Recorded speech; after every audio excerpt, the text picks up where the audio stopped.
those races where at least I myself on the East Coast have to dig deep, stay committed to my community and what we are very passionate about as far as watching the sport of Formula One. Things will be early and late. They will be late and start very early for us. Typically, I'm up around 3 a.m. anyway, Eastern Standard Time. So it's not so bad for me when I'm going through my progressions. But tonight, we will have FP1 tonight, and then we will have FP2. I believe FP2 will be this Eastern Standard Time, about 2 to 3 a.m. in the morning. What's going on, Mechanic? I see you checking in the live chat first. And then from there, it will be the same schedule going forward for the rest of the weekend. So going into Saturday night and then into early Sunday or early Saturday, Saturday morning, and then we'll have the race, which will be 1 a.m., I believe, Eastern Standard Time. So it's going to be quite crazy for me. All right. So I'm just now coming off. I picked up an extra contract for me to go ahead and try to get the baby ready for next season. Picked up an extra contract so she could, we could go ahead and get her started with a new chassis. It's going to be a surprise for her. She won't know about it until Christmas. I'm going to surprise her for Christmas with a new chassis, new cart, new setup for the next season. So that's kind of funny. I might do a video on that later, but let's talk about this. Let's talk about some things going into this race weekend. Right there, you see it. Logan Sargeant, again, having not so much of a good weekend. And first, matter of fact, let's talk about Mac's situation first, as far as that's concerned. Max Verstappen definitely out of what we know is regular form this past weekend in Singapore, suffered or failed to perform well in pre-practice, perform well in qualifying, and it showed. And then it went and continued right into the race. Red Bull's or Max Verstappen's 10 winning streak is done. Matter of fact, Seb is in Japan doing beehive-like hotels. But that streak was stopped very short. And that just makes me wonder what will happen going forward in the sport of Formula One, as far as people assuming that because Red Bull are doing what they're doing now, that they will exceed the dominance of Mercedes or teams like Ferrari. Right now, if we go to what's like factual evidence or factual stats, Red Bull have not been able to string along championships outside of 4 seasons back to back to back. Last time they did that was with Sebastian Vettel. Now they're attempting to do that with Max Verstappen this season. He will have 3. I don't think anybody in their right mind credits Max Verstappen for 2021, and it's really shaky in 2020. So a lot of people will be considering this championship Max Verstappen's legitimate championship. The other 2 championships will forever be questionable and very controversial as they are brought up in the future. Okay, it's very funny how when you get further into the future, how much the past will affect the way people talk about that. And you will hear some people say that they'll forget about it, but they won't forget about it, because if that's the case, and we look at actual evidence today, how we're talking about a Singapore 2008 race still today with Felipe Massa trying to seek legal actions against what happened as far as his championship standings. We've consistently and steadily through the time have heard situation of Crashgate involving Alonso and Piquet Jr. and Fabio. We've heard about this still. So if you go based off what has actually been happening and what's actually talked about, no, the situation in 2021, Max Verstappen, Massey, Christian Horner, Jonathan Wheatley, that will never go away. That will always be a blemish on that championship. People will never respect it as a real championship from Max Verstappen. I don't even think he accepts it, or I don't even think he really has taken to it himself. I think he knows it was faulty. I think he knows he didn't really win that championship, and it's going to be always remembered. So this season will be his most legitimate championship that we can at least compare to the other 2. And even people will debate that, talking about the trickle effect from everything else. But the question is, will they be back to regular form as they have been the rest of the season? I don't have anything that says more so not than yes. So I believe, yes, they will be back to regular form. I believe Kenny B and I talked about it on the F1 Minute Show that we have here every Monday, which involves you in the content creation process. We had our first viewers battle between Baraka and Kenny B, and Kenny B won with that Mercedes Ghost shirt, that which will fire. I'll be sending out his merch tomorrow. So it just goes to show not even the most dominant car will have a track here or there that may not be optimal for it. Now, whether they can overcome that or not, that's something else. Max Verstappen wasn't able to overcome that. And that's something else that people talk about and credit Lewis Hamilton for, that in subpar machinery, he's able to do things that most drivers can't, which is something else that attributes to him being deemed and crowned the GOAT of Formula One. Max Verstappen hasn't proven that yet. And right now, we'll see what happens this weekend. I think Max Verstappen will probably go in, do free practice good. I think we'll see right away that, he's done well there before. We had a situation in Japan last time, but he still won a championship there in Japan. It was very controversial on that as far as the percentage of finishing the race and whether full points were given. And the next thing he wasn't, and then he was. And even people were very, very crossed about that. So we'll see what happens. So now let's go into something else. Let's go ahead and go into Logan Sargeant this past weekend. And I know that we've talked about it here plenty of times. Logan Sargeant, a rookie to the grid. We saw what happened to Nick DeVries, also a rookie. We had 3 rookies start out this season. Nick DeVries kind of by way had his debut the season before, going and participating in practice sessions with Mercedes power unit cars, and then he hopped in, being called in for Albon during a medical incident, and came in with Williams and got points, and that put a very nice light on him. Nick DeVries with a contract on AlphaTauri. AlphaTauri this season, he's already gone. He's been gone. Think about that. They got rid of him, brought in Danny Rick. So the rookie market this season has been very crazy. So Oscar has performed the best out of all the rookies. Congratulations to Oscar locking in a contract till 2026, the same season that the new regulations change. I think that is definitely very strategic on his behalf, especially right now with McLaren making very good progress on their updates. Okay, they've had 2 considerable big update packages. One of them had already converted to what we would deem as upgrades, positive performance in the Silverstone GP, or Silverstone anyway, the British GP. And then this weekend, both cars not having those updates. Oscar didn't have them. Lando had them. And Lando did very well. And once again, I think this race we're really going to see if we're going to deem it upgrades, but I still have to give it an upgrade because the performance of Lando and Oscar was definitely gapped. And then going into the race, again, Lando getting a podium with that same car that just recently had been updated. I think 9 registered updates. Mary Beanie in the chat says, "Hey Jay, I need $6,000 worth of karma from Red Bull for 80-21. Wind of change is coming for Red Bull. And Maxi Pass Stroll needs to get Drugovich a chance." Matter of fact, Mary, we're going to talk about that. We're going to talk about the Drugovich situation, definitely, because you and I both have had our feelings about Aston Martin not doing the best thing for the team, while Lawrence is doing the best thing for his relationship with his son, and that's not benefiting the team. But getting back on to Oscar is going to be great for him. He's a rookie. He's come in. He's contributed to McLaren. McLaren right now have proven that their fight for him with Alpine is very well worth it. They have entered into another controversial fight with Alex Palou and Chip Ganassi Racing, and that situation didn't unfold the same. But actually, big shout out to Alex because he IndyCar champion again. All right, so big shout out to them. Probably the best thing for him right now as far as his competitive career, and maybe we see Alex debut Formula One at some point in time, but I don't see any reason why Alex will leave something like that to come here until he's ultimately tired of winning, getting the bag that comes when you get championships, that comes with all the limelight of being a champion, to then jump into Formula One and possibly be very dulled and glazed over. And you could have a Nick DeVries-esque season, but I don't think that would be Alex.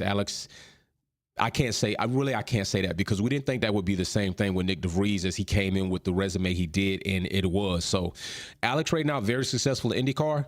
Whether he comes to Formula One and we see what actually happens there is another story, and we'll wait. But Logan Sargeant has been, outside of DeVries, the 2 of 3 of the most underperforming rookies this year. Okay. And I know a lot of us, even myself, even Baraka, we've talked about, even Kenny B, we've talked about this, right? We've talked about the whole skewed view of rookies since not only Lewis Hamilton, but just other drivers coming in and just thinking like these rookies are supposed to come in and just perform right away. And that really is not the general case. This is a very inflated perspective based off anomalies that have happened in Formula One. And then we're applying these unicorn type rules, as Kenny B would say, to situations that are realistically not the case. Rookies, even Franz talked to this as far as his displeased for the fact that AlphaTauri released Nick DeVries prematurely without giving him another season. But that's the situation. Okay, that's where we are. We're in an era of Formula One, okay, especially right now, and this is my opinion.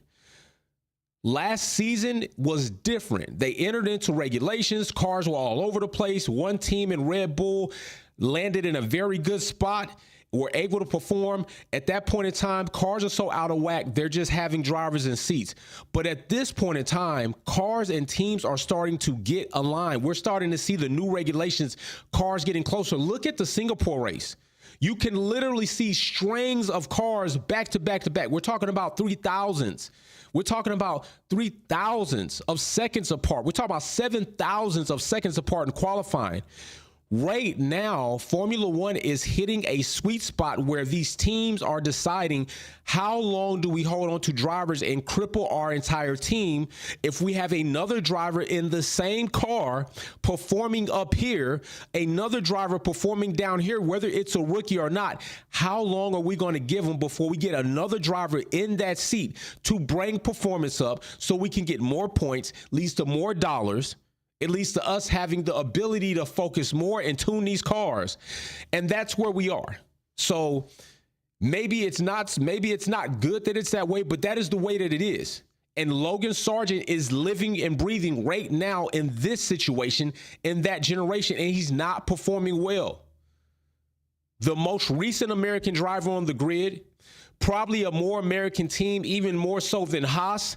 They're owned by an American, Dalton Capital Financial Company. They got an American driver. Haas has none of that.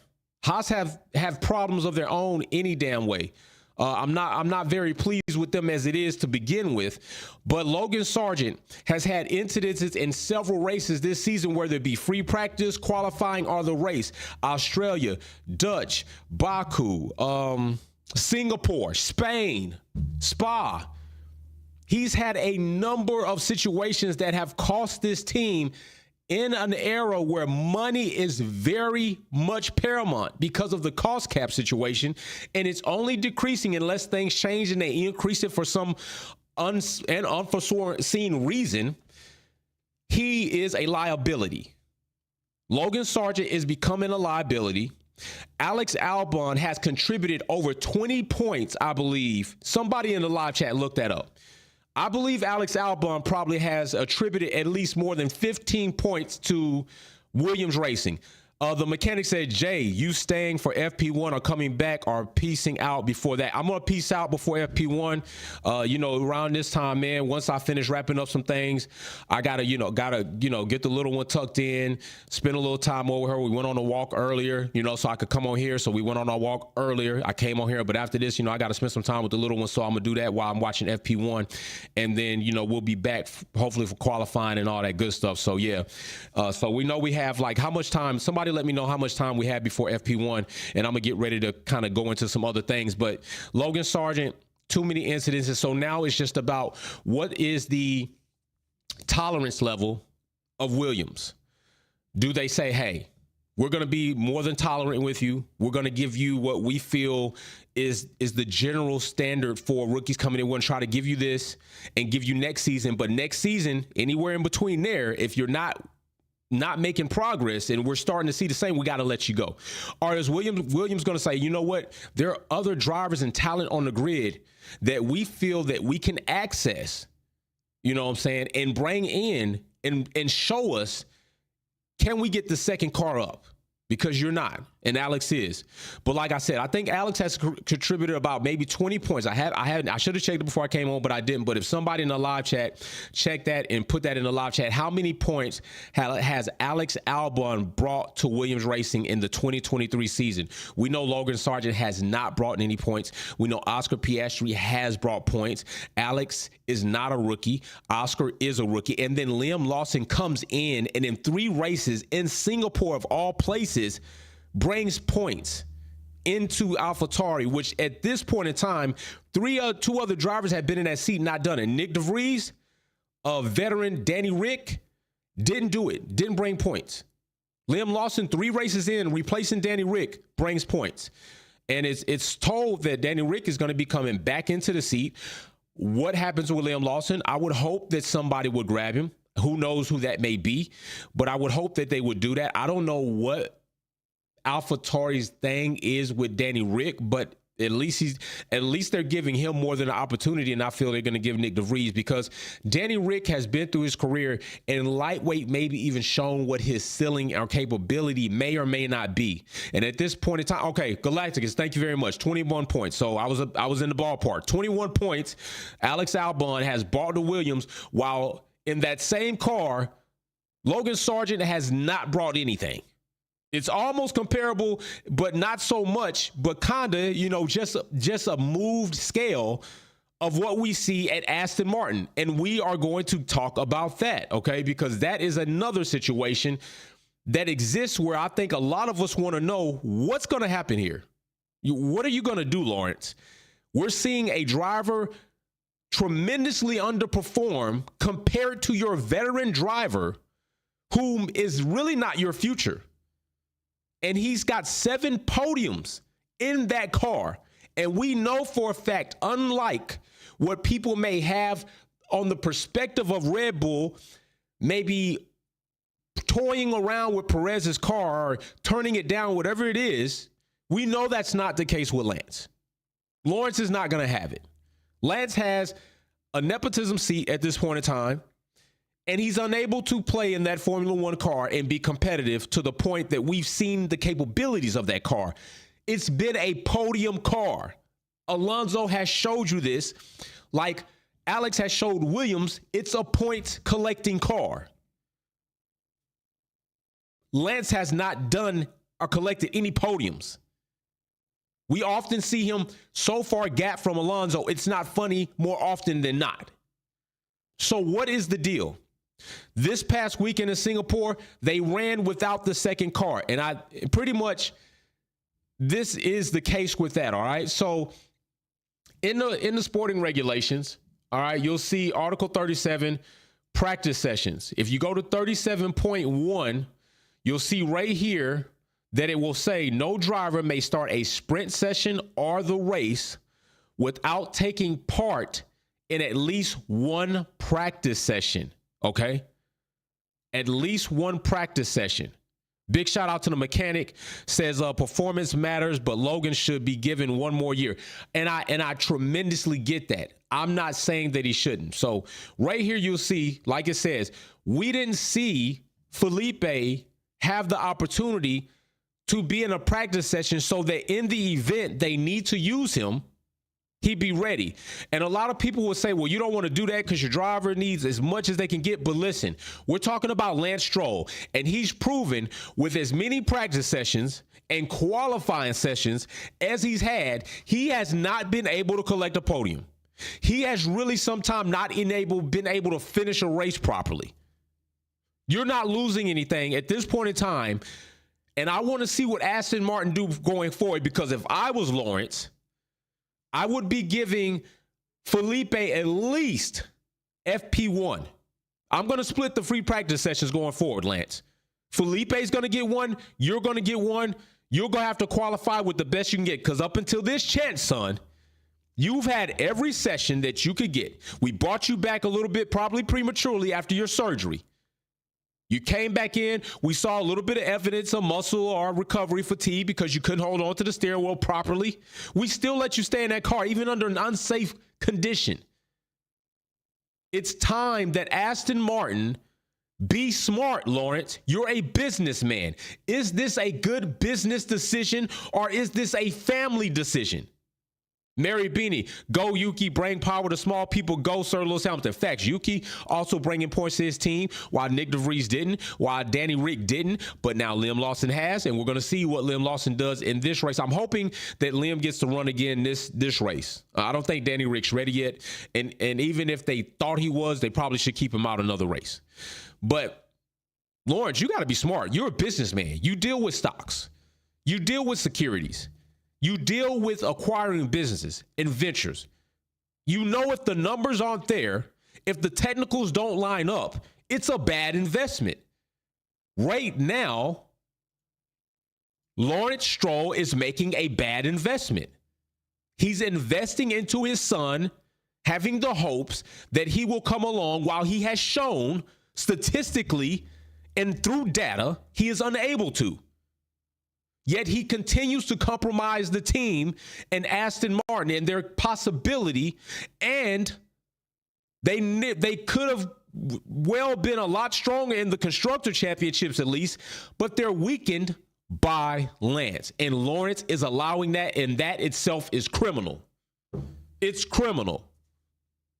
The mechanic says, big shout out and congrats again to my big bro Uno. Yeah, big bro Uno. You see the box is gone. Got it shipped out to him already. Sent him his tracking. VIP Walter Shavers, thank you for finally verifying the address. Your box will be going out. Kenny Bugs hat will be going out for winning the viewers battle. Big shout out to you all for that. We're going to have that again coming Monday.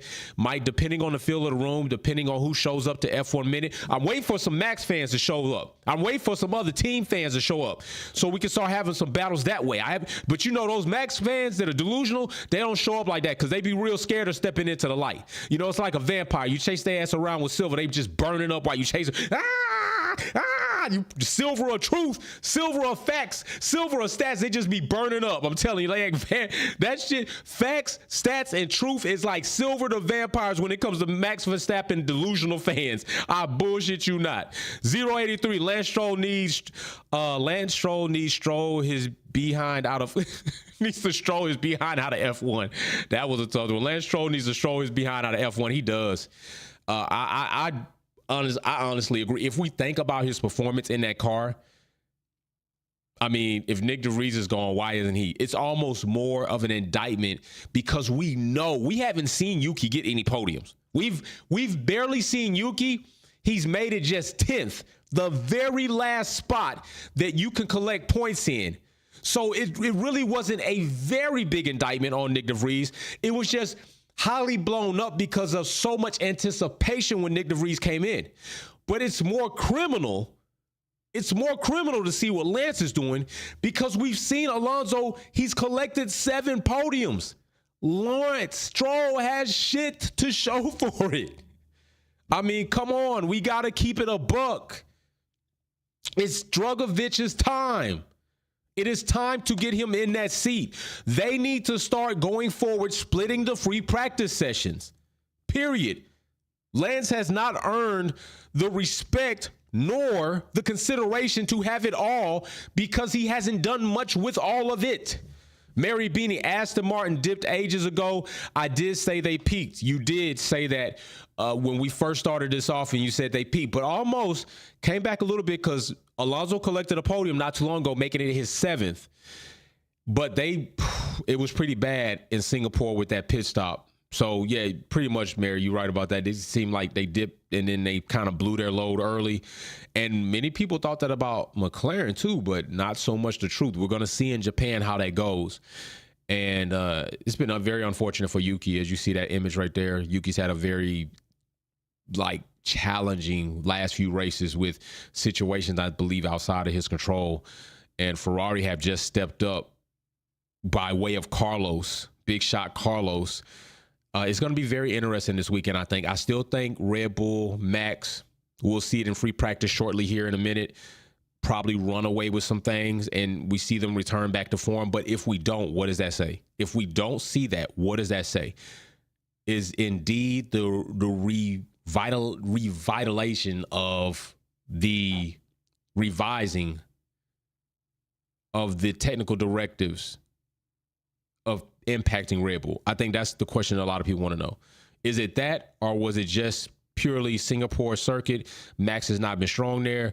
Adrian Newey pretty much knew the strengths of the car would not come out well there. And hey, so what? It's one circuit out of 20 plus. Whoop-de-doo.